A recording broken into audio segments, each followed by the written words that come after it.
Growing up with an older sister, your musical tastes are kind of decided for you.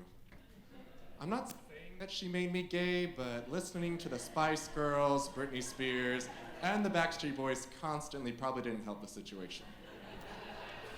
I do, however, remember very distinctly buying my first CD, the Shrek soundtrack.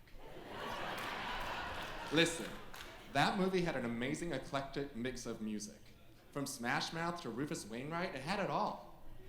This was very important because growing up, I had one major chore that was expected of me, mowing the lawn. And I loved it. Mowing the lawn meant 2 hours of uninterrupted music listening.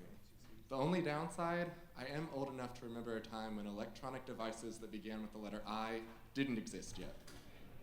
It wasn't until high school that I would discover the wonder of the MP3 player.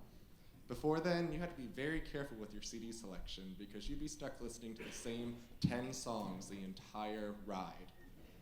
My other favorite part about mowing the lawn, you could sing as loud as you wanted, and no one could hear you.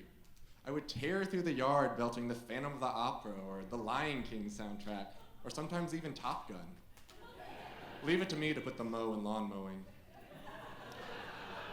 There was, however, one slight hitch to my favorite pastime.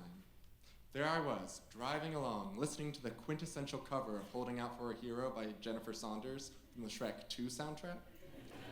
The irony of this scene was lost on me because I had never actually seen Footloose.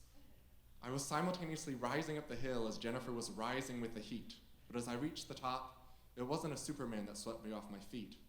It was our neighbor.